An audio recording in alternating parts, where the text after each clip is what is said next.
Euzu billahi mineşşeytanirracim. Bismillahirrahmanirrahim. Elhamdülillahi rabbil alamin.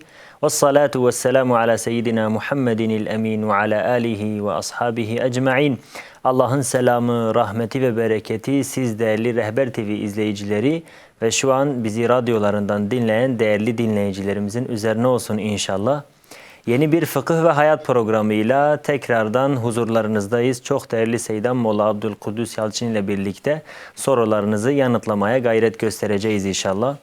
Programımızın birinci bölümü bildiğiniz üzere canlı yayında kendi sesinizle bizlere ileteceğiniz sorularla olacak inşallah. İkinci bölümde ise saat başı ile birlikte bizlere sorularınızı WhatsApp üzerinden yazılı mesaj yoluyla iletirseniz inşallah yani olduğu müddetçe, yapabildiğimiz müddetçe ekrana yansıtıp sorularınızı cevaplamaya gayret göstereceğiz. Muvaffakiyet Allah'tandır. Rabbimden hayırlı bir program olmasını niyaz ediyorum. Kıymetli Seydam'a bir hoş geldin diyelim. Programımıza başlayalım inşallah hemen. Seydam hoş geldiniz. İyi misiniz? Allah razı olsun. Hoş bulduk. Elhamdülillah. Allah razı cümlemize olsun. İyilikler versin. Sizden de inşallah Seydam. Kıymetli Seydam, zekat ile ilgili özellikle hani altının ayarı ile ilgili şöyle bir soru geliyor. Altının ayar miktarı önemli midir? Çünkü 22 ayar altın, 14 ayar altın, 18 ayar altın. Bu gibi durumlarda zekat verirken bu ayar farkı gözetilir mi yoksa gözetilmez mi? Hepsi bir midir? Buyurun Selam. Euzubillahimineşşeytanirracim. Bismillahirrahmanirrahim.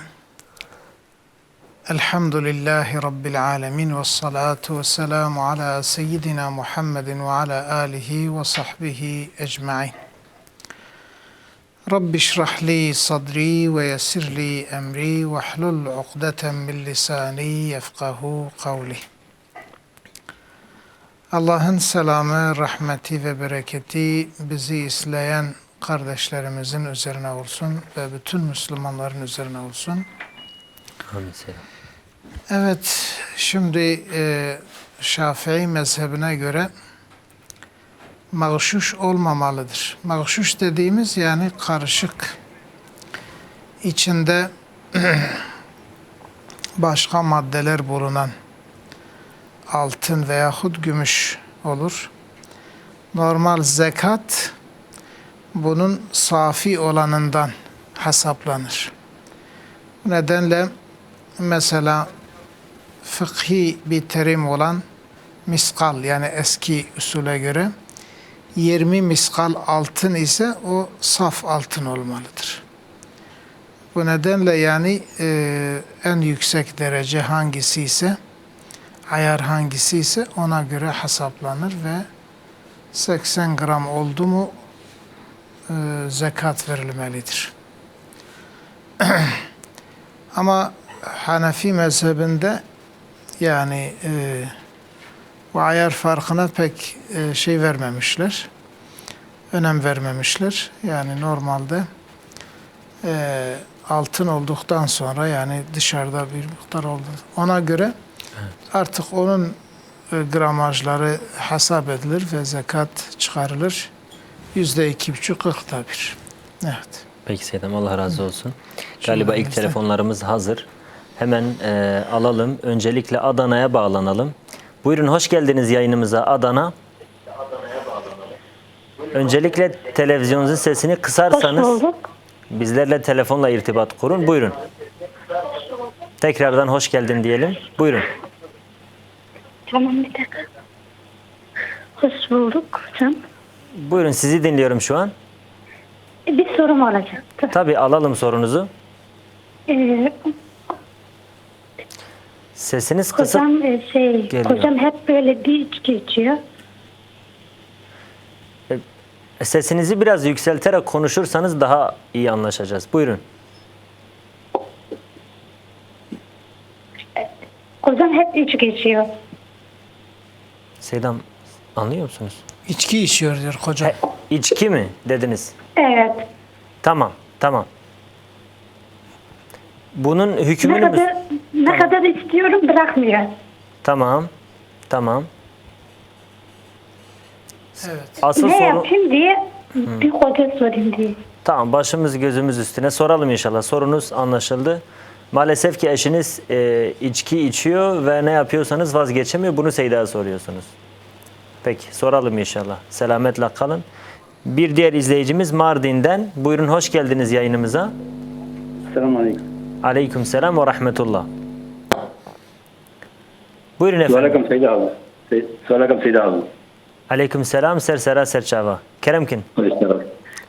Seyda ihtilaful ümmeti yoksa ihtilaful ulema yani hadis gibi rahmetül ümmeti yani Evet. ihtilaful ümmeti yoksa ihtilaful ulema من Seyda Pısibana. Sersera serçava. Ama Seyda pırsın inşallah.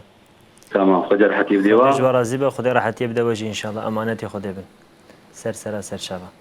Seyda'm, birinci izleyicimiz, bayan izleyicimiz dedi ki eşim maalesef ki içki içiyor ve ben yani elimden geleni yapıyorum ama maalesef vazgeçiremiyorum.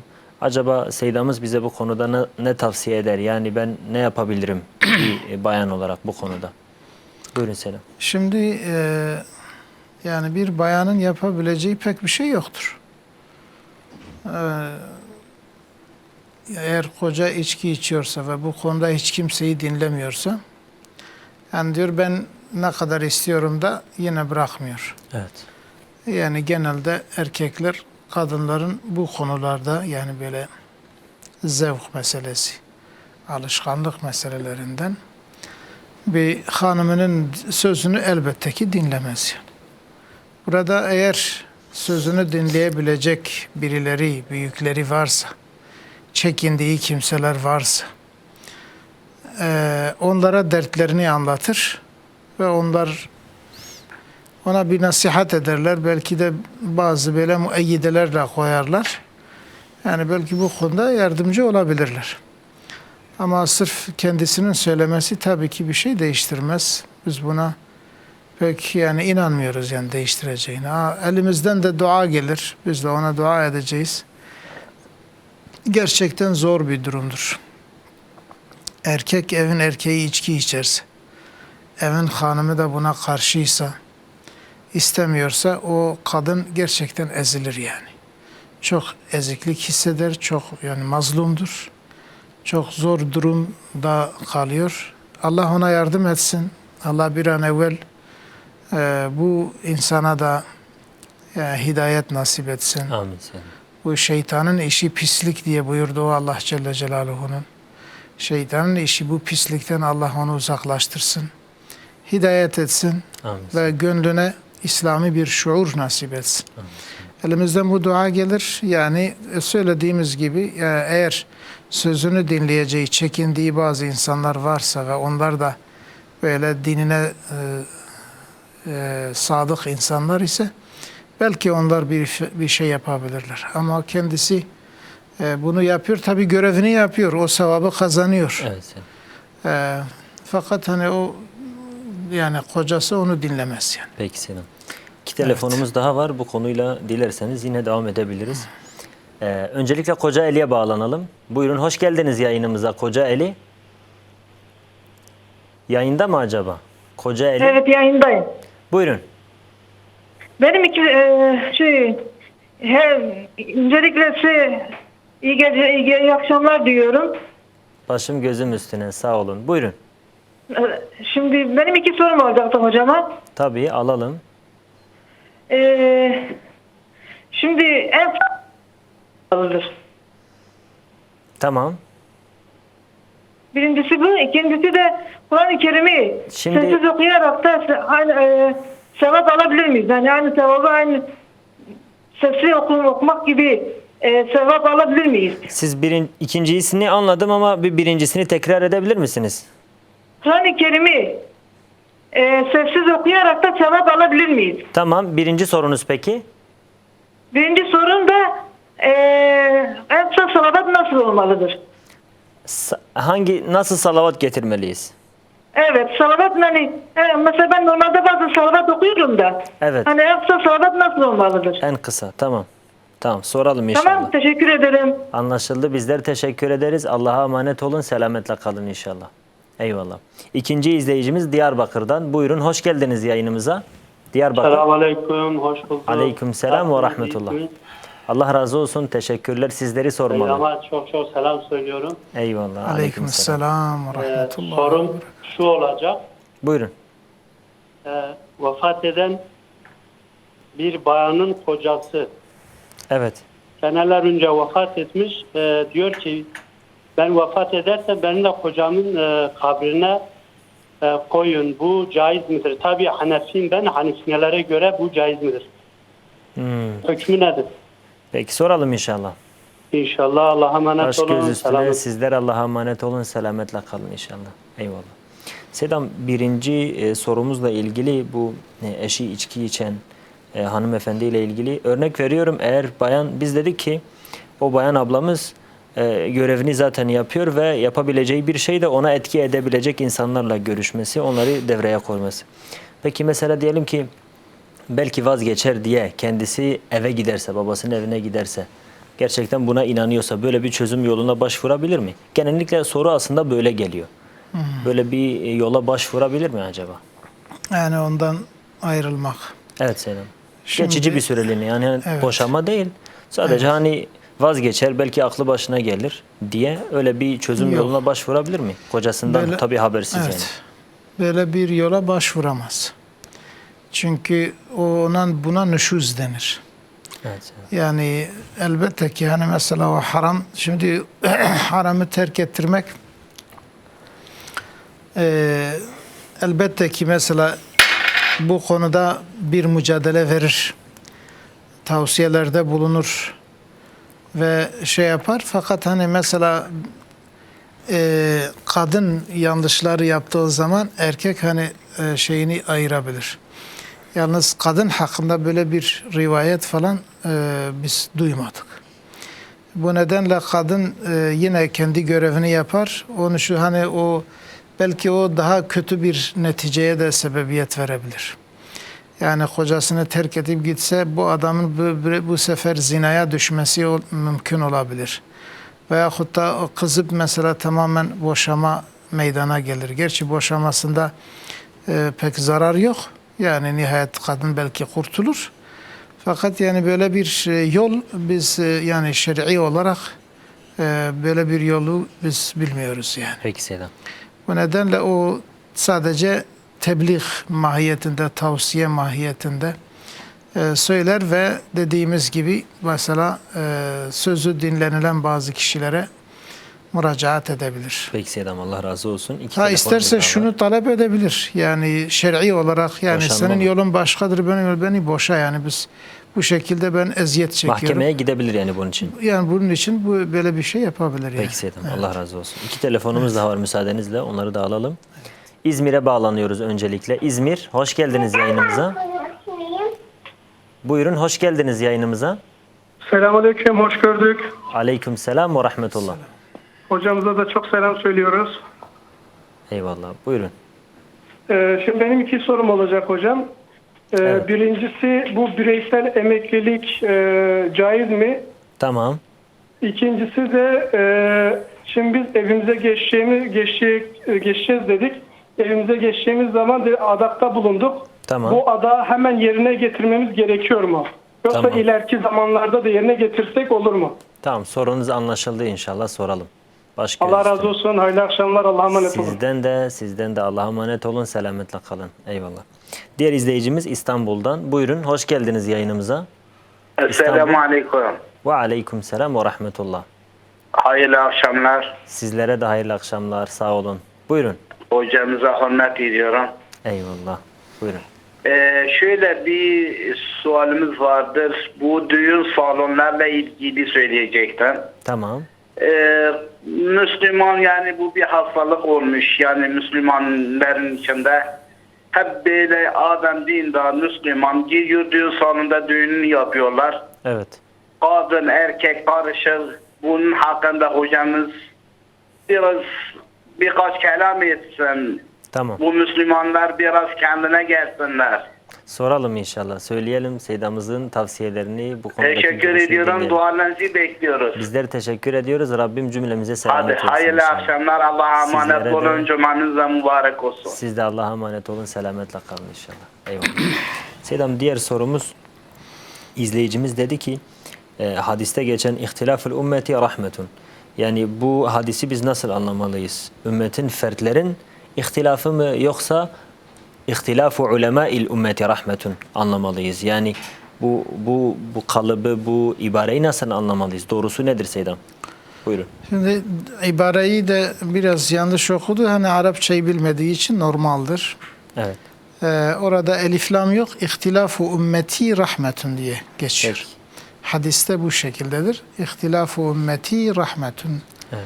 Geçiyor. İmam Suyuti tabi bu Manasını hadisin... söyleyelim dilerseniz belki izleyicimiz Elbette, elbette. Evet, Yani ilk önce hadisin derecesini söylemek istedim. Peki Seydam. Yani hadisin zayıf olduğu da rivayet edilir, söylenir.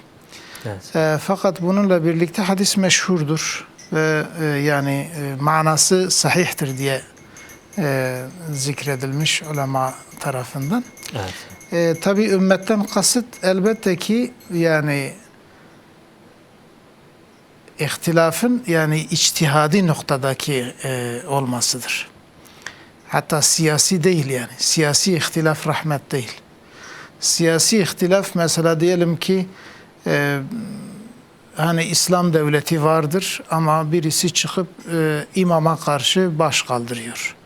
Kendisinin imam olmasını istiyor. Veyahut da diyelim ki iki tane İslami grup birbiriyle çatışıyor. Birbirlerini öldürüyor falan. Yani bu değil yani. Bu kastedilmiyor.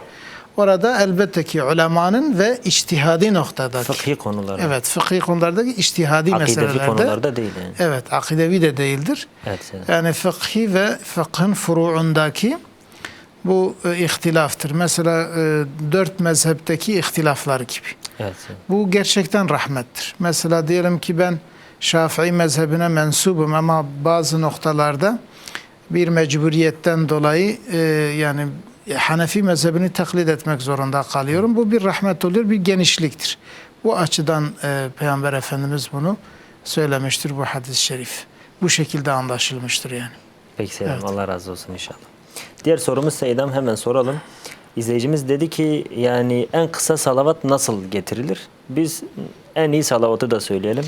En Yani doğru Peygamber salavat nasıl Efendimiz'e getirilir? aleyhissalatü vesselam sahabe-i kiram sormuşlar. Evet. Biz salavatı nasıl getireceğiz diye Peygamber Efendimiz şöyle buyurmuş. Ve burada mesela salavat-ı İbrahimi diye meşhur olmuştur. Evet. Allahümme salli ala Muhammedin ve ala ali Muhammed. En kısası budur. Allahümme salli ala Muhammed ve ala ali Muhammed. Devam etsek daha iyi olur. Kema salleyte ala İbrahim ve ala ali İbrahim. Ve barik ala Muhammedin ve ala ali Muhammed. Kema barakte ala İbrahim ve ala ali İbrahim. Fil alemine inneke hamidun mecid. Buna salavat-ı İbrahimiye denir. En tercih edilen salavat budur. Ama çok kısa yapmak isterse Allahümme salli ala Muhammed. Ve ala ali Muhammed'i de eklese daha güzel olur. Peki Seydam, Evet. Allah razı olsun. Diğer sorusu izleyicimizin. Dedi ki biz Kur'an-ı Kerim'i sesli veya sessiz, yani arada nasıl bir fark var? Özellikle de sessiz okuduğumuzda sesli gibi sevap kazanıyor muyuz? Bunun ölçüsü nedir Seydam? Kur'an-ı Kerim'in kıraat sayılabilir, tilaveti yani fıkhen, şer'an, İslam'a göre sayılabilmesi için kişinin en az sesini duymasıdır. Bir insan okuduğu zaman kendi sesini duyuyorsa bu tilavettir. Bu kıraattir. Evet. Eğer sesini duyamıyorsa sadece dilini mesela hareket ettiriyor, dil ve dudakları söylüyor ama hiç ses çıkarmıyor. Kendisi bile duymayacak şekilde ise birçok alim bunun kıraat olmadığını, tilavet sayılmadığını, yani bu sevap sayılmaz. Sevap olabilmesi için bir kişinin kendisini duymasıdır, sesini duymasıdır. Eğer mesela bir cemaate okuyorsa Evet Seydam. o zaman cemaatin duyması gerekir. Cemaatin duyması şeklinde okuyorsa elbette ki sevabı biraz daha fazladır. Çünkü o dinleme de bir sevaptır. Dinlemeye vesile olmak da bir sevaptır. Evet. Ama tek başına okuyorsa, kendi başına okuyorsa kendisinin sesini duyabilecek kadar okuması güzeldir. Fakat hani bir de Kur'an-ı Kerim'in tilavetinin adaplarından bir tanesi de bir kişinin mesela teganni yapmasıdır. Yani böyle sesini güzelleştirmesi. Sesini güzelleştirmesi ve Kur'an'a uygun, tilavete uygun bir makamla okuması. Yani hani bunu haşa şarkı, türkü şeklinde değil de Yani Kur'an'a uygun, Kur'an'ın yani şeyine mertebesine, saygısına uygun bir makamla okuması ve okurken de mesela böyle acıklı bir şekilde okuyup ağlamaklı, yani kendini ağlatacak şekilde, yani o şekilde yani ağlamaya vesile olacak şekilde okuması, tesir etmesi en güzeli odur. Sünnet. Evet. Peki Selam. Allah razı olsun inşallah. 2 telefonumuz daha var. Öncelikle Diyarbakır'a uzanıyoruz. Buyurun. Hoş geldiniz yayınımıza. Diyarbakır. Selamun aleyküm hocam. Aleyküm selam. Hocam, benim 2 sorum olacaktı hocamıza. Tabii. Buyurun. Hocam, birincisi bizim evde kuşlar ve balıklar var. Tamam. Biz bunları severek besliyoruz. Ama hani şimdi arada böyle ölümleri oluyor. Bunların acaba bir günahı var mı bize, ya da bunları biz böyle beslerken bir günah kazanıyor muyuz? Tamam.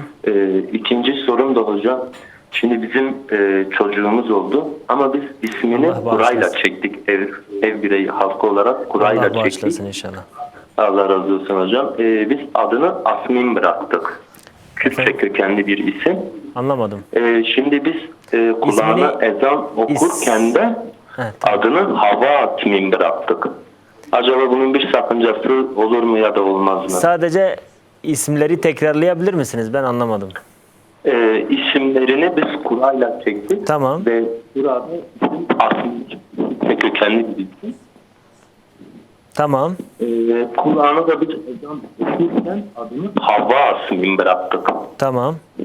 Acaba bunun bir sakıncası olur mu, ya da Kur'an çekmek iyi midir değil midir hocam? Tamam, soralım inşallah. Baş göz üstüne. Tamam. Peki. Sağ olun hocam. Allah'a Hayırlı emanet akşamlar. olun. Selametle kalın. Diğer izleyicimiz Iğdır'dan. Buyurun. Hoş geldiniz yayınımıza. Selamun Aleyküm, hayırlı akşamlar. Sizlere de efendim. Sağ olun. Hocamı kemal edeple, hürmetle, saygıyla anıyorum. Müsaadesiniz varsa birkaç sorum olacaktı da o konuda bizi aydınlatırsa sevinirim hocam. Buyurun, alalım inşallah. Birinci sorum, hocama şu anda bankalarda vermiş olduğu promosyonlar vardır. Evet. Bu promosyonların kamuda çalışanlar olsun, emekli olanlar olsun fark etmeksizin bu promosyonun parasını helal mıdır, haram mıdır? Alınsın mı, alınmasın? Bu konunun hakkında bir fıkhi konuda ölçüsü neyse hocam bizi bu konuda aydınlatırsa sevinirim. Sorunuz anlaşıldı inşallah. Soralım. Var mıydı başka sorunuz? Evet tabii. İkincisi ise Tamam. şu anda TOKİ'nin başlatmış olduğu sosyal konut projesi. Evet. İşte 20 yılda arada farklı insan hesapladığında şu an diyelim 850 milyon ise bittiği zaman 1,5 milyara takabül ediyor. Tamam. Bunun hükmü nedir? Soralım. Üçüncüsü ise evet son sorum Alalım. zamanınız varsa. Alalım. Üçüncü soru Onu da ise alalım. Sıkıntı yok. fıkhi olarak Şafii veya da Hanefi'yi fark etmeksizin bazı bölgelerde duyduk da 6-7 kişi hatta 7-8 sayı böyle 8 üzerine çıkıyor, 7 üzerine çıkıyor. Küçük bir baş hayvan parasını diyelim ki bir vakfın hesabına yatırılıyor. O vakıf ise dış ülkelerde kurban kesiliyor. Yani malumunuz fıkıh kitaplarda az olsa bilgimiz olmuştur da büyük başlar 7 kişi ortak oluyor. Küçük başlar 1 kişi kesebilir. Ama küçük başlar şu anda 7-8 kişi ortak oluyor. Dış ülkelere muhtaç olan insanların veya da muhtaç olduğu ülkelere göndermek niyetiyle 7 kişi, 8 kişi, 9 kişi ortaklaşarak diyelim neredeyse 150-200 TL veriyor. Oralarda bir kurban kesmek niyetiyle böyle bir para biriktirmeleri oluyor. Tamam. Kesilen Bu kurbanı- kurban sayılır yoksa kurban sayılmıyor başka bir sadaka niyeti mi olur? Bu Kurban- konuda da size rahatsız ediyoruz hocam. Peki bu bahsettiğiniz kurban bayramında mı yapılıyor bu işlem, yoksa bunun dışında mı yapılıyor? Kurban bayramında yapılıyor hocam. Tamam, soralım inşallah. Baş göz Peki, üstüne. peki. Allah'a emanet olun. Teşekkürler. Allah'a emanet Selametle. olun. İyi akşamlar. Saygılar, Eyvallah. hürmetler hocam. Selam. Selam, izleyicimiz dedi ki vefat eden kocasının mezarına gömülmeyi istiyor. Yıllar geçiyor, kocası ölüyor, eşi vefat ediyor. Daha sonra diyor ki ben de öldüğümde vasiyetimdir, beni onun yanına gömün. Böyle bir vasiyette bulunması caiz midir? Hanefi mezhebine göre söyledi daha çok. Şimdi burada yani eğer eski vefat eden kimse eğer mesela çürümüş ise, yani çürüdüğüne dair bir kanaat varsa. Ölçüsü nedir Seyyidem? Var mı bir ölçüsü? Mesela yıl olarak 5 yıl, 10 yıl, 7 yıl. Şimdi yerden yere değişebilir. Yani bunu yani bilen kişiler söylüyor. Yani bazı rutubetli yerler vardır. Ondan sonra daha rutubeti az olan yerler vardır. Bu değişebiliyor. Bunu artık insan bilir kişiye sorar yani. Eğer tamamen çürüme meydana gelmişse aynı mezara defnedilebilir. Sıkıntı yok. Zaten hani vakıf malı olan mezarlıklarda mezar yaptırmak caiz değil. Yani normalde birisi gidip normalde arazisi vakıf olan bir mezarlığı yani günümüzde herkes yapıyor. Mermer yapıyor, taş yapıyor. Artık ömürlük yapıyor. Caiz değil bu. Bu caiz değil. Ancak mesela özel kendi mülkü olan, kendi arazisi olan bir mezarlık oradaysa onu yapabilir.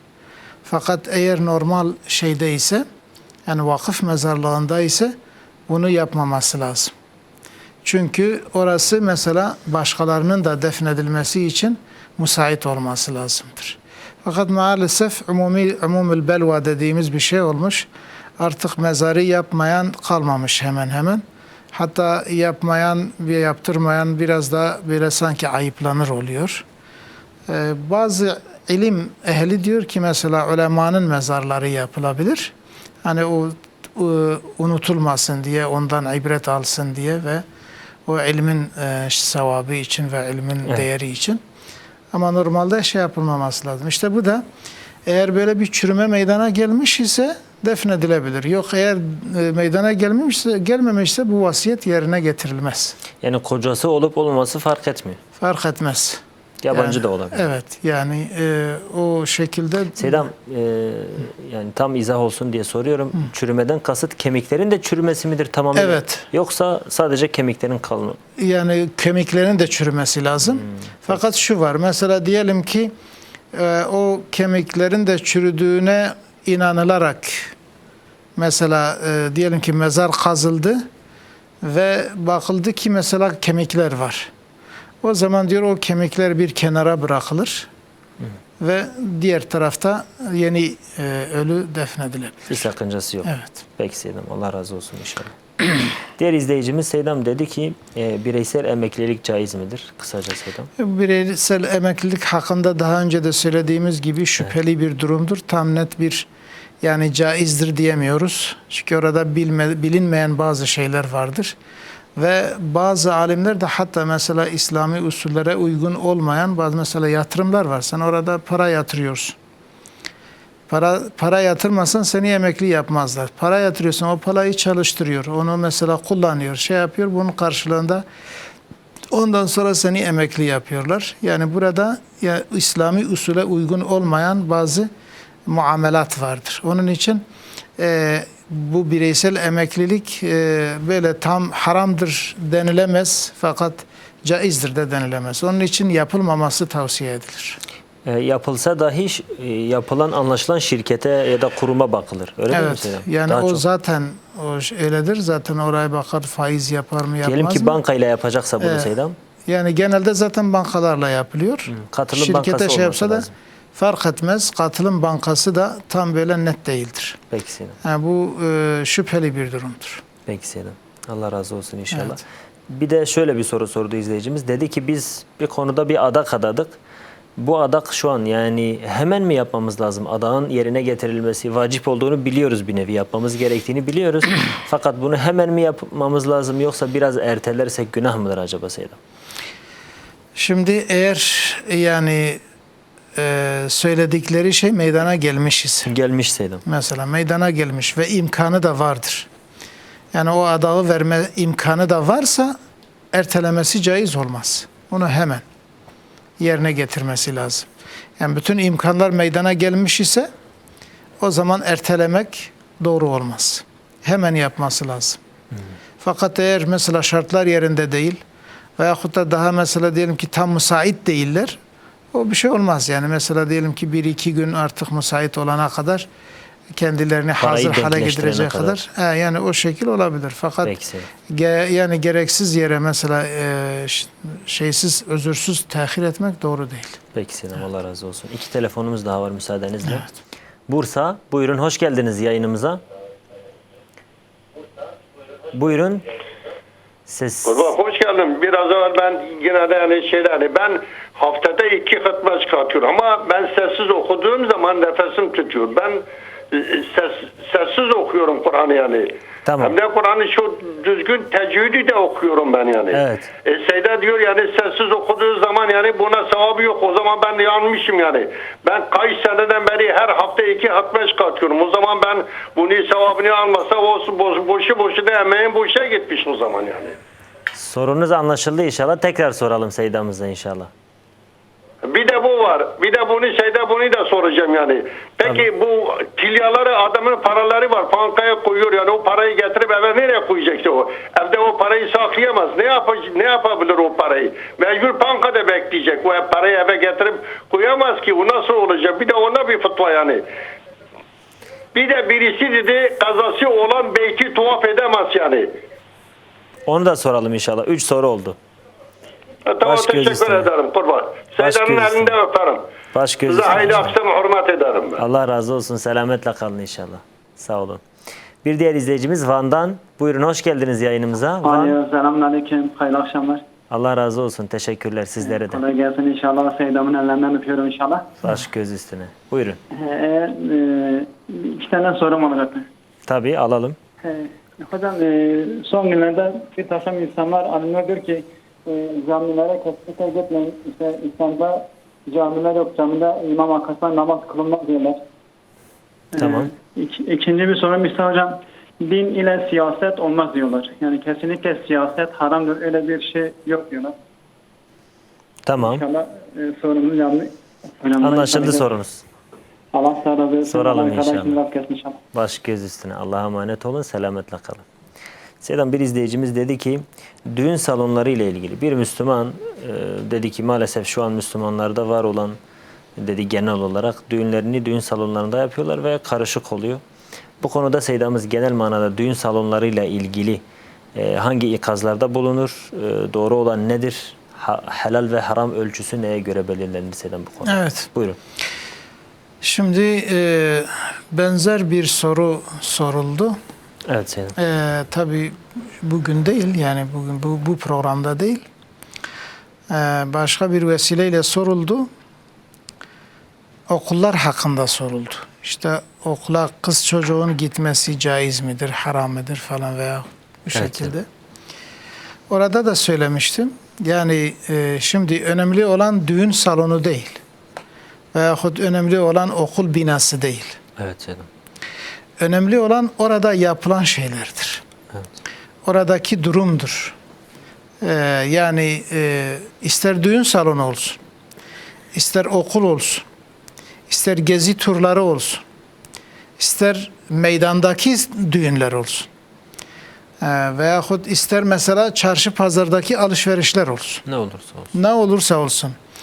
Eğer kadının giyimi İslam'a uygun değilse, onun evden çıkması haramdır. Giyimi İslam'a göre giyinmeyen bir kadının evden çıkması, nereye gidiyorsa camiye bile gitmesi haramdır. Hani Hazreti Ayşe validemiz radıyallahu anha şöyle demiş. Demiş ki eğer Resulullah sallallahu aleyhi ve sellem şimdi daha o zaman daha sahabe-i kiramın hanımları Medine kadınlarının yaptıklarını görseydi camiye gelmelerine izin vermezdi. Camiye bile. Camiye gelmelerine, bu şekilde gelmelerine izin vermezdi. Şimdi yani mesele kadının giyimi, cilveleri, hareketleri, konuşmaları hakkındadır. Şimdi bu şekilde, tabii ki bu şekilde okula giden kadın da fitnedir, pazara giden kadın da fitnedir, düğün salonuna giden kadın da fitnedir. Evet. Ve bu haramdır ve günahkarlıktır, büyük günahtır. Şimdi salona gelince eğer düğün salonunda kadın erkek birbirinden ayrı ise, hani bazen ara bırakıyorlar. Evet. birbirinden ayrı ise, birbirleriyle alakalı yoksa, kadınlar kendilerini muhafaza ederlerse, o zaman mesela toplanabilirler orada, yemeklerini yiyebilirler, gelinlerini süsleyebilirler. Kendileri aralarında yani fazla dikkat çektirmeden orada işlerini yapabilirler. Fakat karışık oldukları zaman ihtilat, eski tabirle cergebez olursa, yani kadın erkek karışık olursa, ihtilat olursa ve bir de malumdur yani düğün için herkes süslenmiştir, özellikle kadınlar. O zaman yani erkeklerin dikkatini celbeder, nazarlarını celbeder. O zaman özellikle genç insanlar, genç Müslümanlar, genç kardeşlerimiz çok daha mesela orada şey yapabilirler, yani harama girebilirler. Bu nedenle tabii bu genel bir şey olmuş, genel bir musibet olmuştur.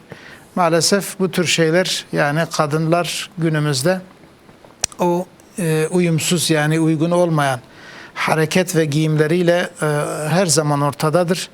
Düğün salonunda değilse bile biz şimdi evimize gittiğimiz zaman bile sitede uygunsuz giyinmiş çok kişilerle karşılaşıyoruz, sokakta karşılaşıyoruz. Yani insan, böyle Allah'tan korkan bir insan başını kaldırıp da yürüyemez. Yani bu tabii ki büyük bir meseledir, büyük bir vebaldır. Fakat maalesef umumi olmuştur. Bizim burada yapabileceğimiz şey şudur: eğer biz kendi düğünlerimizi, çocuklarımızın düğününü, akrabalarımızın düğününü yaptığımız zaman eğer bu tür şeylerin önüne geçebilirsek ne ala. Yoksa biz hükmünü söylersek büyük bir vebal, büyük bir günahtır. Evet. Yani büyük bir fitnedir ve bu fitne uygulanıyor. Buna sebep olan, buna sessiz kalan herkes günahkardır. Allah bizi affetsin. Amin. Allah razı olsun inşallah. Evet. Değerli izahlarınız için. Diğer sorumuza geçecek olursak Seydam, izleyicimiz dedi ki ben severek evde kuş ve balık besliyorum. Bu tarz hayvanları besliyorum. Fakat biz onlara bakımlarını da yapmamıza rağmen bazen öldükleri oluyor. Acaba bu konuda biz sorumlu muyuz? Bizim bunu yapmamız bir vebal midir? Yoksa değil midir Seydam? Evet. Allah Celle Celaluhu buyuruyor: kullu nefsin zâikatul mevt. Her can taşıyıcı ölür. Yani o balıklar da ölecek, o kuşlar da ölecek. Fakat önemli olan şudur: yani ihmal olmasa eğer, o mesela yemsiz bırakmasa, aç susuz bırakmasa, ya bakımını yapmıştır zaten, kendisi söylüyor. Evet. Yani böyle bir durumda ölmelerinin herhangi bir vebalı olmaz, sıkıntı yok yani. Ve onları bu şekilde beslemek de caizdir. Yani bu konuya da fetva vermişler ulemamız. Peki. Yani dolayısıyla onların ölümü bir şey olmaz. Zaten ölecekler. Bir vebali yoktur. Evet. Diğer sorusu Seydam dedi ki bir evladımız oldu. Allah bağışlasın inşallah. Amin. Kura çekerek ismini biz işte Kürtçe kökenden gelen Asmin koyduk. Fakat sonradan Asmin, yani Asmin. Ben yanlış değilsem öyle anladım. Sonra dedi kimliğe Havva yazdık. Yani onun daha çok sorusu şu: yani bizim kurayla çocuğun ismini belirlememiz, oraya herkes bir isim söylüyor, yazıyor, atıyor. Bu doğru mudur, değil midir? Sizce doğru olan nedir Selam? Yani burada bir sakınca yok. Evet. Kura yani ismi, eğer verilen isim veya Kudura'da seçilen isimler İslam'a göre ters bir şey değilse, herhangi yani, kökeni çok önemli değil. Yani evet, şey yapabilirler, yani Kur'an'la seçebilirler. Yani Kur'an ismi belirlemek için Kur'an'ın çekiminin bir sakıncası olmaz. Peki Selam. Yalnız buna dikkat etsinler, İslami isim olsun yani. İslam manası güzel olan İslami bir isim olsun. O daha inşallah o çocuğun salahiyeti için, salih olması için de etkilidir. İsim önemlidir yani. Peki Selam. Allah razı olsun inşallah. Amin. Bir tabi sorularımız var. İzleyicilerimiz sorularını sordular. Sıra sıra soruyoruz. Onun için ekran başından ayrılmayın lütfen. Şimdiki sorumuz Seydam promosyonla ilgili. İzleyicimiz bu ara günüdür çünkü. Acaba caiz midir promosyon almak Seydam? Promosyon kullanmak caiz değil. Yani imkanı yerinde olan da mesela maaş alan bir insan o maaşı ile idaresini yapabiliyorsa promosyonu alması caiz değildir. Çünkü promosyon faizdir yani. Faiz toplanan bir faizdir. Hatta katılım bankasından bile verilse yine para karşılığında verilen bir şeydir. Bu konuya da yine İslam uleması biraz tedbirli hareket etmemizi tavsiye ediyorlar. Bu ne yapsınlar Seydam bu parayı? Nereye versinler? O parayı orada bırakmasınlar. Bankada bırakmasınlar. Hani diyorlar ya, alalım mı almayalım mı? Alın. Evet. Alın, yalnız kullanmayın. Onu ne yapacaksınız? Onu bir cami inşaatına verebilirsiniz. Bir medrese inşaatına verebilirsiniz. Çok fakir, muhtaç, yani fazla kendisine bakılmayan bir insana, zekatın düşebileceği bir insana verebilirsiniz. Çünkü böylesi yerlere normal İslam ümmetinin sahip çıkması lazım. Dolayısıyla o para da İslam ümmetinin parasıysa oraya verebiliriz yani. Eyvallah. Sanki bir yitik maldır. Ve biz de bu gibi hayır kurumlarına, hayırlı olan yerlere veriyoruz. Eyvallah Seydam. Evet. Müsaadenizle iki Evet. telefonumuz daha var. Evet. Öncelikle İstanbul'a uzanıyoruz. Buyurun. Hoş geldiniz yayınımıza. İstanbul. Hayırlı akşamlar. Sizlere de Hayırlı hayırlı yayınlar. akşamlar. Sağ olun. Teşekkürler. Hocam hafızlık yapan kız öğrencilerinin hayızlıyken ezber yapmaya devam etmeleri doğru mudur acaba? Yani Maliki mezhebinde böyle bir ruhsatın olduğu söyleniyor. Tamam. Bu konu hakkında görüşünüz nedir? Onu merak ediyoruz inşallah. Peki, sorunuz anlaşıldı. Soralım inşallah. Baş göz Hayırlı üstüne. yayınlar. Allah'a emanet olun. Selametle kalın. Diğer izleyicimiz Urfa'dan. Buyurun. Hoş geldiniz yayınımıza. Şanlıurfa. Selamun Aleyküm. Hayırlı akşamlar. Aleykümselam ve rahmetullah. Sizlere de hayırlı akşamlar efendim. Buyurun. Ben Seydam'a bir sorum olacaktı da. Tabii, alalım. Ben aşırı derecede vesveseli bir insan. Namaza başlıyorum. Yani elime bir kir değdi mi, bir hafif su sıçradı mı bile ben namazı bırakıyorum. Çok aşırı vesveseliyim. Tamam. Yani Seydam'dan bunun için bir tavsiye var mı? İkinci bir sorum olacak abi. Tabii, alalım onu da. Bir de biz normalde esnafım, ben giyim sektöründe esnafım. Biz müşterilerle alışveriş yaptığımızda bazen zorlanıyoruz. Yemin etmek zorunda kalıyoruz. Evet. Ya doğru ya da yanlış. Yani müşteri bizi inanmıyor bize. Evet. Bunun bir hükmü var mı? Bunu yemin ediyoruz. Yani günde belki 1000 defa yemin etmişliğimiz de vardır yani alışverişte. Yoksa yapamıyoruz yani. Ya da alışveriş yapamıyoruz. Peki, soralım inşallah. Allah razı olsun. Hayırlı akşamlar. Sizden de inşallah. Allah razı olsun. Allah'a emanet olun. Allah selamet versin inşallah. Baş göz üstüne. Seydam, izleyicimiz dedi ki yine TOKİ ile ilgili. Şu an belki de en çok sorulan soru. TOKİ'ye başvurmak caiz midir? TOKİ yoluyla ev sahibi olmak caiz midir? Endişe de şu. Çünkü artacağı için yılda 2 defa daha doğrusu artacağı için fiyat bu yükselecek. Dolayısıyla bu böyle bir belirsizlik var. Bu konuda işte endişelerimiz var. Acaba buna rağmen başvurabilir miyiz? Ne yapmamız gerekiyor Seydam? Caiz midir, değil midir? Şimdi TOKİ hani böyle bir durum olduğu için, yani muhtaç olan bir insan gerçekten muhtaç ise, başka bir şekilde ev sahibi olamıyorsa ve kiracılık da elbette ki bir külfettir. Bundan kurtulmak istiyorsa, yani böyle bir insanın TOKİ vesilesiyle ev sahibi olmasında bir sakınca görülmemiştir. Yani evet, burada elbette ki bu konuda ihtilaflar var. Yani bazı ulemamız daha titiz davranmış ve kesinlikle caiz değil. Çünkü fiyat belli değildir diye yapıyorlar. Fakat cevaz veren insanlar, bir sefer fiyat belirlenmiştir. Yalnız o fiyat Türk parasına göre belirlenmiş. Türk parasının da değeri gittikçe düşüyor. Normalde o Türk parası da normalde altına göre değerlendiriliyor. İlk baştaki o altın değerlendirildiği zamanki altın değeri ne kadar ise, eğer onu aşmayacaksa, yani üzerine gelen yılda 2 sefer eğer onun üzerine geliyorsa ve onu aşmıyorsa, Memur zammından daha az oluyor. O zaman yani değildir. Memur zammına endekslidir ama daha az oluyor. Daha az oluyor. Yani dolayısıyla o altın değerini aşmıyor. Bu nedenle yani cevaz verilmiştir. Fetvası var. Evet. Peki. Fakat mesela ihtiyacı olmayan, sırf yani yatırım olsun diye girenler için caiz değil. Ya da evi olanlara. Evet. Yani onlar için caiz değil. Peki Selam, Allah razı olsun. Evet. Bir de izleyicimiz şöyle enteresan bir soru sordu. Dedi ki küçük başa 7-8 kişi giriyor Seydam. Yani küçük baş hayvan Kurban Bayramı'nda. Normalde dedi ki bizim bildiğimiz büyük başa bu yapılır. Evet. Acaba yani Hanefi, Şafii mezhep fark etmeksizin bunun bir fetvası var mıdır? Bu caiz midir, değil midir Seydam? Yani dedi ki bunu yapıyorlar. İşte Evet. ondan sonra Afrika'da veya diğer başka muhtaç ülkelerde bunu kesiyorlar. Acaba Evet. bu kurban sayılır mı yoksa sadece mutlak hayır mı sayılır? Bu sadakadır. Evet. O kurban olmaz. Yani çünkü küçük baş hayvanlar, koyun, keçi gibi hayvanlar sadece bir kişi bunu kurban yapar. Yani bir kişi ancak bir hayvan bir kişi içindir. Evet, evet. Yani birden fazla oldu mu iki kişi bir kurban şeyine ortak olmaz. Zaten kendisi de biliyor dediği gibi büyükbaş hayvan olsa 7. Orada da fazlası olmaz. Yani 7 bir büyükbaş hayvanda 10 kişi ortak olsa 10 kişinin de kurbanı olmaz. Daha az olsa bir sıkıntı yok zaten. Daha az olsa sıkıntı değil. Peki. Fakat küçük başta da bir kişiden fazla oldu mu artık kurban değil. O normal sadaka olur. Evet. Bir fetvası yok kısacası. Hayır. Peki Seydam.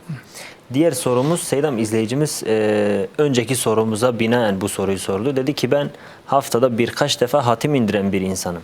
Ve yani problemlerim var. Yani sesli bir şekilde zaten okuyamıyorum ya da okuyorum ama sonradan bir nevi zorlanıyorum. Dolayısıyla sessiz okuyorum ve bunu sürekli yapıyorum haftada birkaç sefer.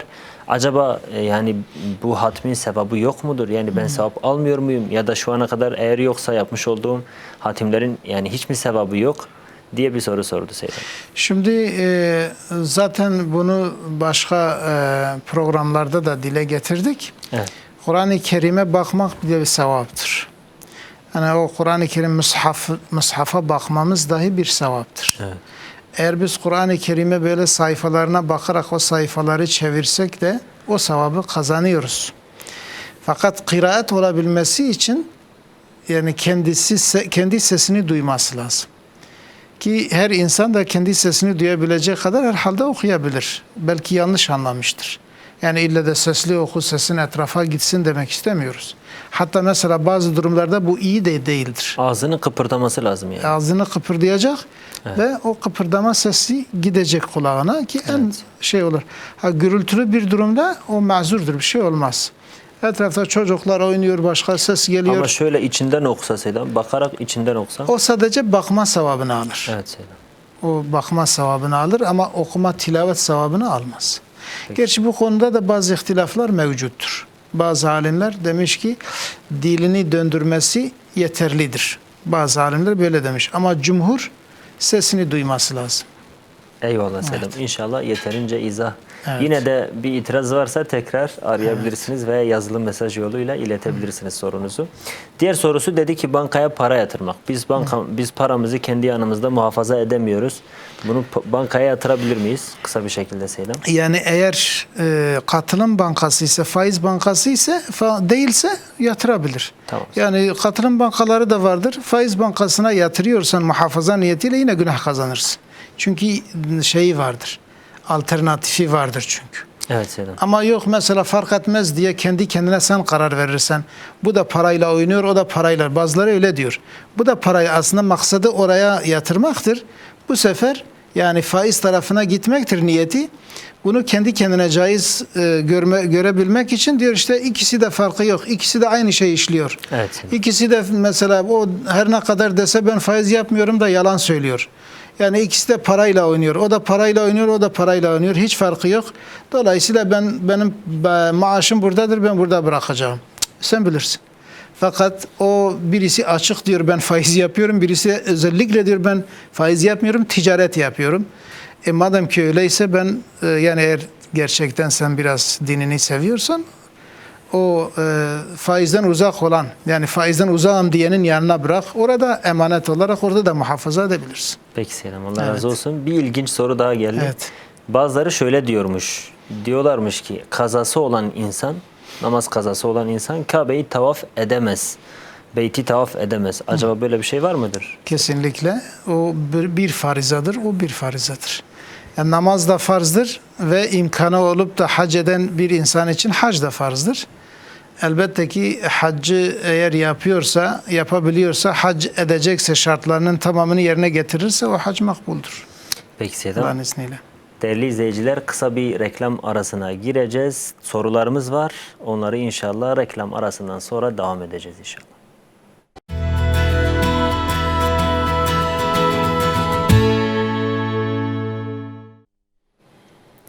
Evet değerli izleyiciler, tekrar beraberiz, huzurlarınızdayız. Birinci bölümden kalan sorularla devam edeceğiz. Bu arada gerçekten çok soru geliyor. Eğer sorularınızı ekrana yansıtamazsak bizleri affedin, af buyurun. Siz tekrar sormaya devam edin. İnşallah ileriki haftalarda elimizden geldiğince yansıtmaya gayret göstereceğiz. Hemen başlayalım. Kıymetli Seydam, şöyle bir sorumuz geldi. Camilerde imamlara karşı namaz, onların arkasından namaz kılmayın diye bazı propagandalar var. Acaba bu propagandalara karşı biz ne söylemeliyiz yani? Şu an için camilerdeki imamların arkasından namaz kılmama ile ilgili. Evet, kısaca şöyle bir fıkhi bir kaide var. Yani akidede geçiyor. Nusalli halfe kulli birrin ve facir. Evet. Yani her iyi ve günahkarın arkasında namaz kılarız. Yeter ki Müslüman olsun. Müslüman olsun. Bazıları yani biraz bu tekfir illetine müptela olmuşlar. Böyle rastgele sanki böyle damga vuruyorlar. Bu kafirdir, bu kafirdir, bu müşriktir diye. Doğrudur. Eğer bir müşrik varsa müşrikin arkasında namaz kılınmaz. Fakat yani bu günümüzde memur olan, yani bir devletten maaş alan bu insanlar müşrik değil yani. Sırf memur olduğu için. Yani o müşrik değil, yani sadece bir nafakasını oradan temin ediyor. Yani bazılarını Allah'a haşa denk tutmamış. Allah gibi mesela hüküm sahibi kabul etmemiş. Bir vesiledir. Herkes bir vesileyle rızkını temin ediyor. O zaman kim bir vesileye başvurursa, o vesilede Allah'a ortak koşuyorsa, o zaman müşrik olmayan yoktur. O zaman çalışan bir insan gidip bir inşaatta çalışan, o çalışmayı yapmış, Allah'a ortak koşmuş. O zaman herkes otursun evinde ve rızkı gelsin yani. Yani bu mantıklı bir şey değil. Sakat bir anlayış.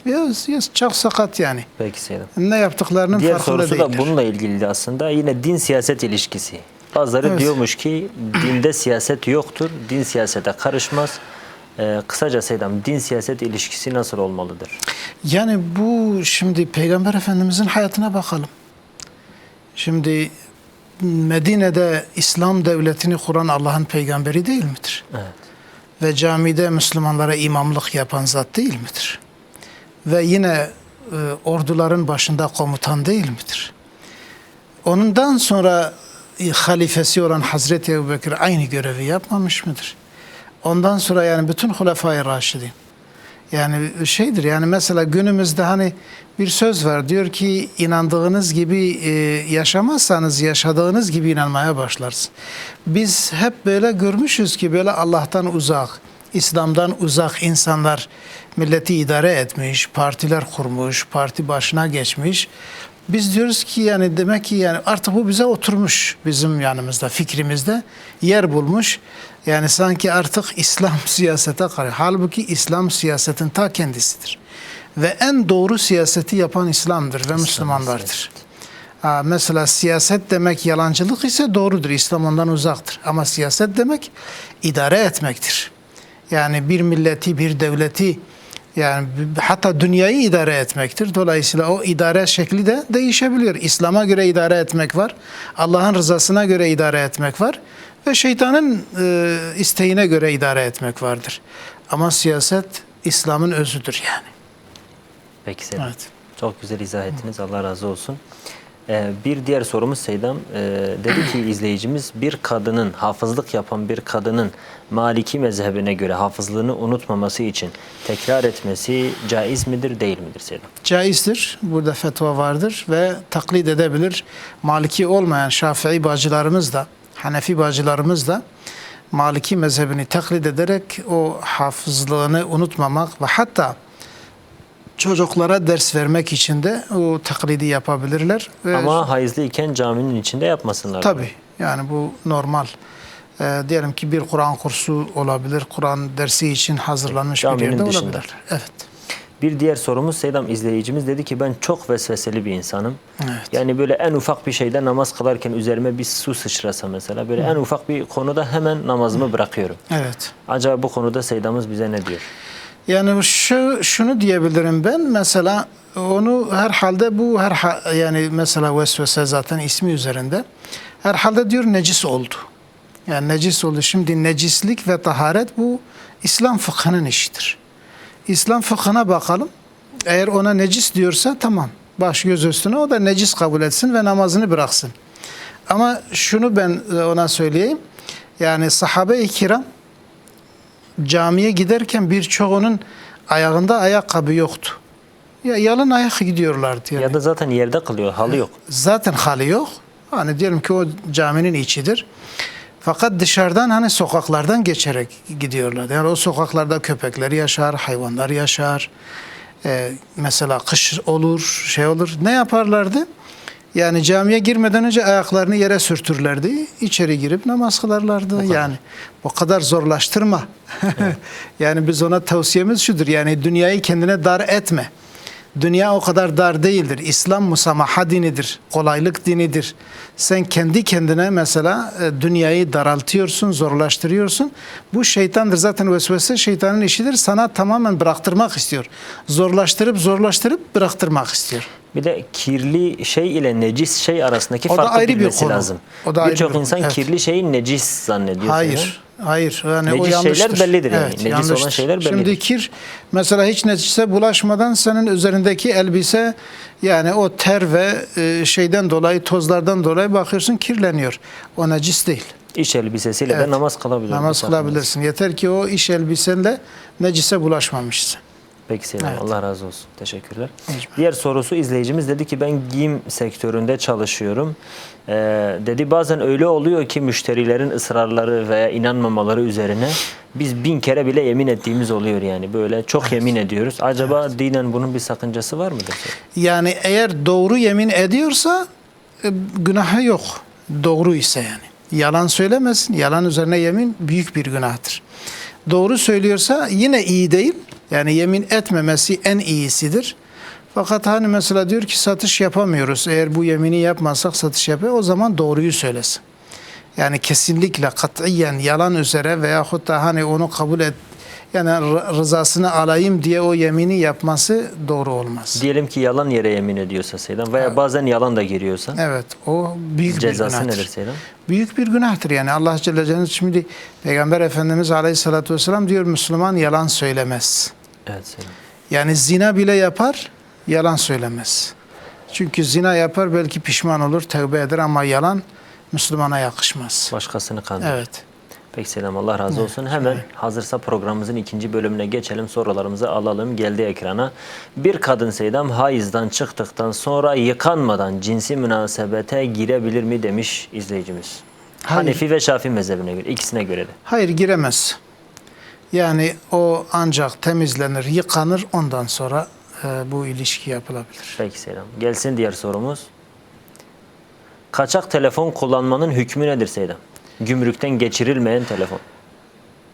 Yani eğer parasını diğer ülkede vermişse ve gelmiş burada kullanıyorsa bir sakıncası olmaz. Ya da diğer ülkeden kaçak yolla gümrüksüz gelmiş bir şekilde, vergisiz bir şekilde getiriliyor. Bir mesuliyet yok. O ancak devletin takip edeceği bir şeydir. Yani devlet dese ki sen burada suçlusun, o devletin kanunlarına göre suçlu sayılabilir ama İslami hükümlere göre suçlu sayılmaz. Peki Selam.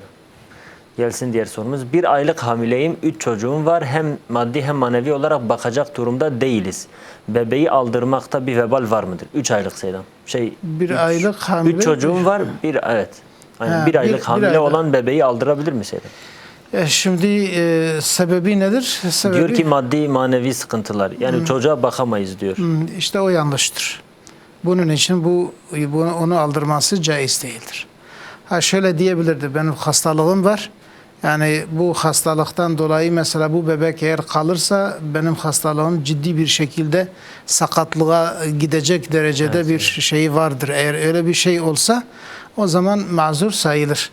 Fakat sırf mesela maddi manevi hani Allah Celle Celaluhu diyor ki çocuklarınızı fakirlik korkusundan öldürmeyin. Ekonomik sıkıntılardan yani. Sizi de yani sizin rızkınızı da biz veriyoruz, onların rızkını da biz veriyoruz. Yani siz kendi rızkınızı temin etmiyorsunuz. Evet. Bu yanlış bir anlayış vardır. Onu yapmasın yani. Evet. Eyvallah Seydam. Diğer sorumuz gelsin. Dua ile kader değişir mi? Cevabı Kürtçe olsun demiş Seydam.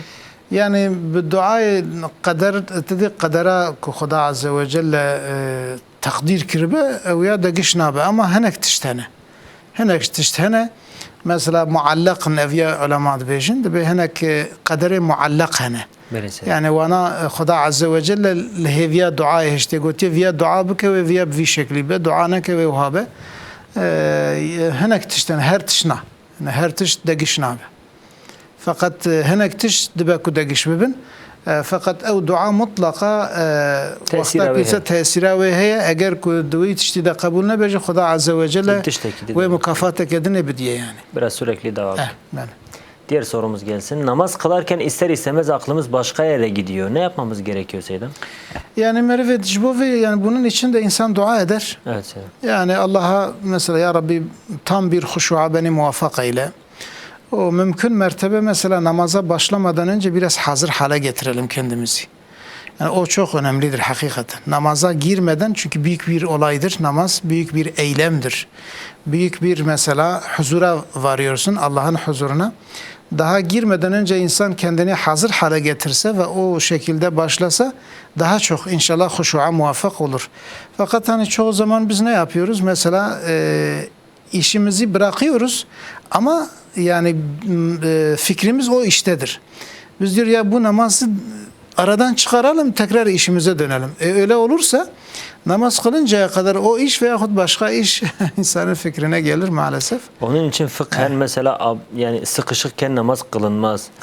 Vakit varken yemek hazır olsa yemek yenir sonra. Evet. Yani insanın fikri oraya gitmesin, huşu bozulmasın diye. Namaz kılarken sütre edilmesi lazım mesela. Bunlar hepsi yardımcı etkenler evet. yani. Elbette.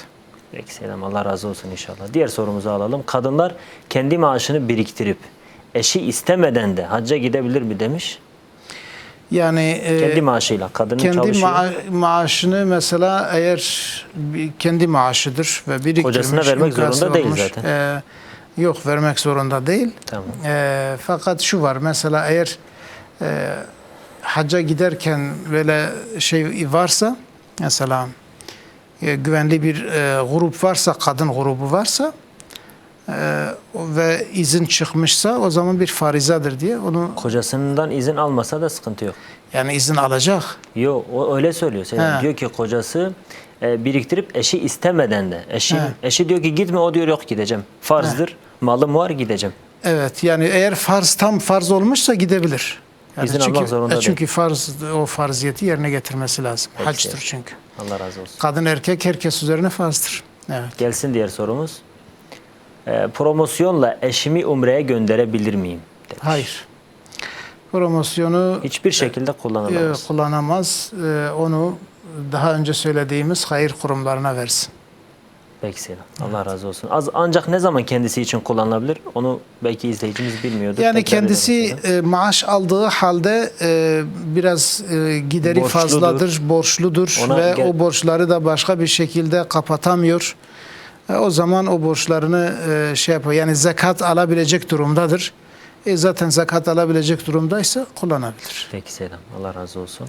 Diğer sorumuzu alalım. Demiş ki Seydam, uzaktan eğitim ile ilahiyat okuyan bir bayan öğrencinin sesi diğer erkek öğrencilerin de duyabileceği şekilde Kur'an-ı Kerim dersinde erkek hocaya Kur'an okuması caiz midir demiş. Yani öğrencidir, evet. Kur'an dersidir. Kur'an okuması lazım. Hoca erkektir veya öğrenciler var orada erkek. Evet. Caiz olur mu Seydam? Yok. Bu caiz olmaz. Çünkü Kur'an-ı Kerim'i makamla, makam olmadan okusa bir şey olmaz. Düz. Normal konuşma şeklinde okuyabilir. Ki burada mesela birçok alim yani kadın sesinin avret olmadığını söylüyor. Fakat makam şeklinde okusa o caiz olmaz. Sesiyle oynamasın yani. Sadece tecvide riayet etsin. Tecvide riayet etsin. Mesela bir insanın konuşması gibi ama normalde biz dedik ya Kur'an okurken sesi güzelleştirmek sünnettir. O burada erkekler yapmaz. İçindir. Burada yapmaz. Erkekler içindir. Bir de kadınlar kendi başına olursa hani mesela namazda da yabancı erkekler varsa kadın yüksek sesle ayetleri okumasın diye bir şey var. Eyvallah. Gelsin diğer sorumuz. Demiş ki izleyicimiz, kur korumalı mevduat caiz midir Selam? Bunu başka şeylerde de sorulmuştu. Başka programlarda da yani evet eğer faizli bankada yapmıyorsa caizdir. Caizdir. Gelsin diğer sorumuz. Kadın hayızlıyken camiye girebilir mi? Hayır, giremez. Geçebilir mi Seydam? Geçebilir eğer kirletmeyeceğinden emin ise. Yani ki günümüzde iyi muhafaza ediliyor zaten. Onlar şeyler Sakınca geçebilir. Yalnız kalamaz. Duramaz. Duramaz. Gelsin diğer sorumuz. Gusül abdesti almayı gerektiren bir durumda aldığımız gusül abdesti normal abdest yerine geçer mi? Yani cünüp olmuş, gusül zaten alması gerekiyor. Bu durumda ekstra abdesti de olmuş oluyor mu Seydam? Ya da nasıl Evet. abdesti olur?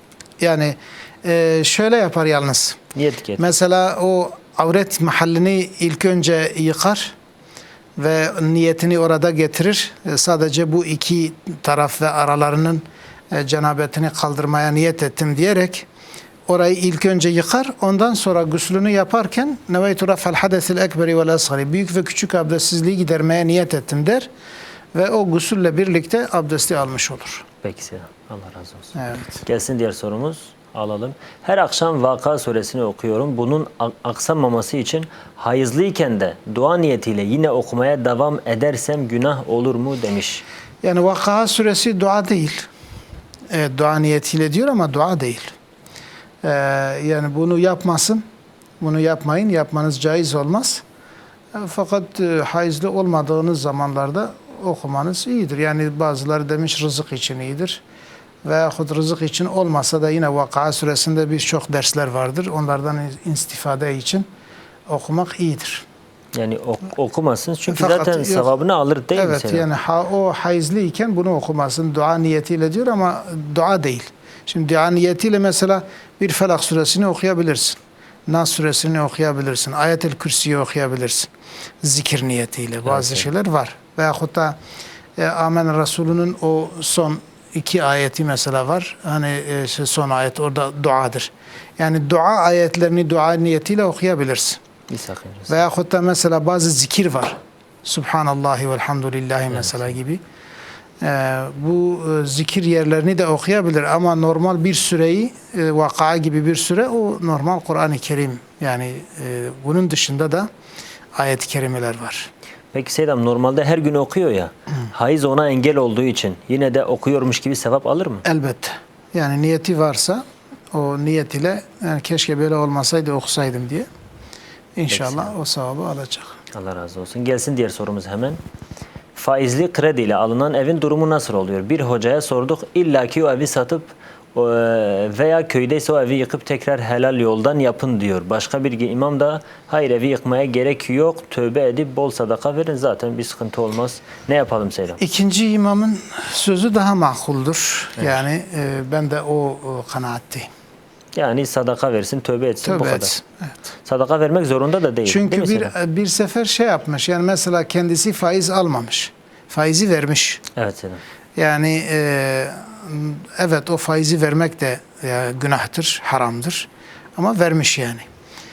Fakat eve koymuş Seydam. Faizle bankadan kredi çekmiş, ev yapmış. Evet o yani işte şunu diyor demek istiyorum. Evet Seydam. Aldığı para asıl paradır. Verdiği para faizli paradır. Evet doğrudur. Fakat bu ona vesile olmuş. Evet, haramı doğrudur. orada.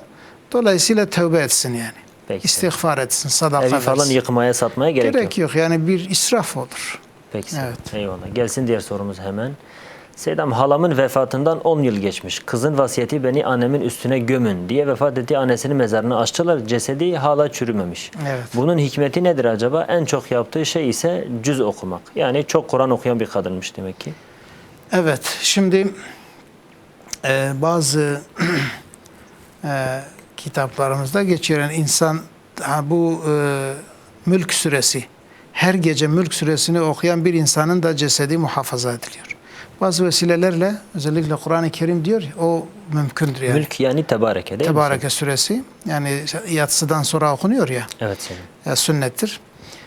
Bunu her gün, her gece yani okuyan bir insanın da Allah Celle Celaluhu onun cesedini muhafaza eder. Bu da Kur'an-ı Kerim'i çok okumuş, hikmet odur. Yani o Kur'an-ı Kerim demek ki ona vesile olmuş, cesedi muhafaza edilmiş inşallah. Kabir azabından da muhafaza etmiş. 10 yıl geçmiş, cesedi çürümemişse oraya gömebilirler mi kızım? Hayır, tekrar kapatacaklar. Başka bir mezar. Olduğu gibi mezarı kapatacaklar, başka bir yer. Peki Seydam. Gelsin diğer sorumuz. Alalım hemen. Seydam boks yapmak haram mıdır? Boksörcü olmak haram mıdır? Boksör olmak haram mıdır? Yani boksörcülük caiz olmayan bir. Çünkü hani birbirlerini darp ediyorlar. Darp para için ediyor, para yüzlerini için. Yani o Caiz değildir. Bu gibi oyunlar caiz değil. Peki Seyyidem. Mesela hani karate iyidir.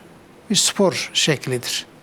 Yalnız boks sadece birbirine eziyet vermektir. Boks öğrenebilir Seyyidem. Öğrenebilir. Bunu hani öğrenebilir. meslek Bu olarak bir yapamaz. silah olarak öğrenebilir. Belki mesela bazen kendini koruması için iyi olur. Çünkü boks yapan mesela yumrukları çok ağır oluyor. Kendini muhafaza eder yani. Peki Seyyidem. Bazı Ama bunu durumlar. meslek haline getirmek caiz Hayır yani böyle şeylere girmek için musabakalara o caiz değil. Peki Seyyidem. Gelsin diğer sorumuz. Demiş ki dizdeki çatlak için doktorun verdiği ilaçların bir etkisi olmadı. Kırıkçıya gitmiş. Kırıkçı demiş ki içki rakı ya da içki sür demiş. Caiz olur mu acaba? Sürmekte bir sakınca olmaz. Yani hani nihayetinde İçmiyor sonuçta. İçmiyor. Yani sadece sürüyor. Şey olur mesela orada belki eğer abdest alacak veya namaz kılacağı zaman orayı temizler. Necistir sadece. Sadece necistir. Yıkar. Yani şeyin sürülmesi için mesela bir nevi ilaç olarak sürmek necis şeyleri kullanabilir yani bir insan. Peki Seyyidem. Hatta bazen insan idrarı da bazı şeylere tedavi olabiliyor. Peki Seyyidem. Evet. Eyvallah. Yıkamak şartıyla. Evet. Gelsin o zaman. Diğer sorumuz bu da anlaşıldı.